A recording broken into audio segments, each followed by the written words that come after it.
These are the children of Tama, and they talk weird. In winter. Nobody can understand them. The universal translator works, but what they're saying makes no sense. Shaka, when the walls fell. Everything they say is a specific reference to something no one outside of their culture could possibly understand. So, yeah, that's pretty much how I talk. Alright, let's talk Darmok. You know Darmok. It's the episode of The Next Generation that teaches you an entire language. The Enterprise flies to a deserted planet, Eladrel, that we'll later learn has exactly one life form on it. Like Search for Spock if Spock was a murder monster. They're meeting the Temerians, that's the children of Tama from earlier, who are reaching out after several unsuccessful attempts to communicate with the Federation. Those other Federation guys tried talking to them for 2 minutes, threw their hands up and said, "It's impossible." All I'm saying is Hoshi could have done it. Every ship needs a Hoshi. Embroider that on a pillow. So Picard and the gang, knowing that they're way better than those other fools, open communication with the Temerians and... oh boy. Rai and Jiri and Luca. Rai of Luwani. Luwani under 2 moons. Jiri of Umbaya. Umbaya of Crossroads. At Lunga.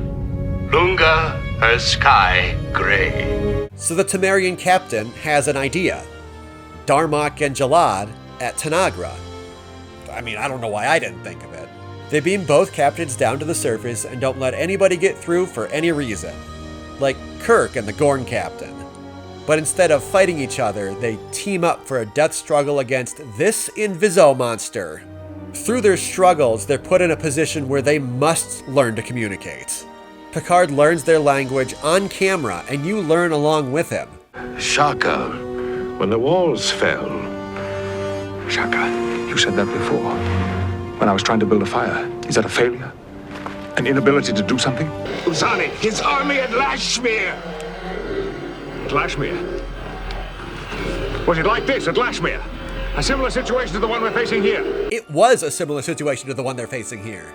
He eventually figures out that they speak entirely through metaphor, through references.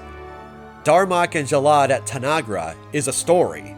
They struggled together against a common foe, the beast at Tanagra. Darmok and Jalad at Tanagra. Darmok and Jalad on the ocean. They left together. This was a reenactment with the goal of communication through necessity, life or death necessity. It does cost the Temerian captain his life, but it works. The beast of Tanagra. Uzani, his army. Shaka, when the walls fell.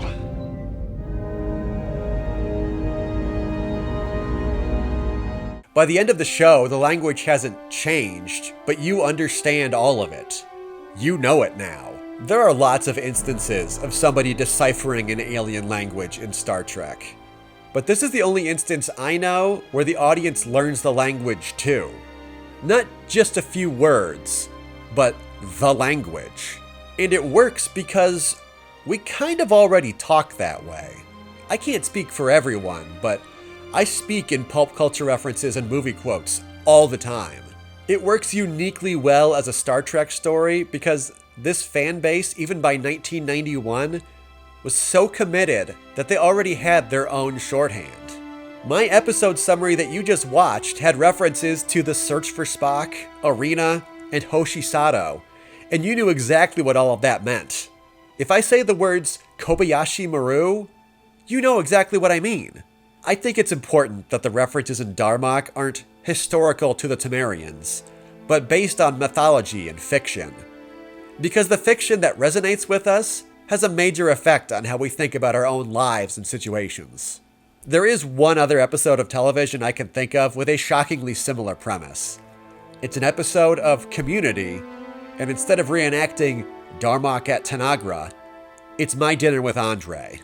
Abed, in an attempt to better connect with Jeff Winger, secretly recreates the setup for the 1981 film My Dinner with Andre. Pulp Fiction, milkshakes, bean cans. Listen to how we talk to each other. We're like robots, exchanging catchphrases and references. And you think pointing that out counts as a real conversation? In that case, it works a little too well, and nobody dies. But the concept is very much the same.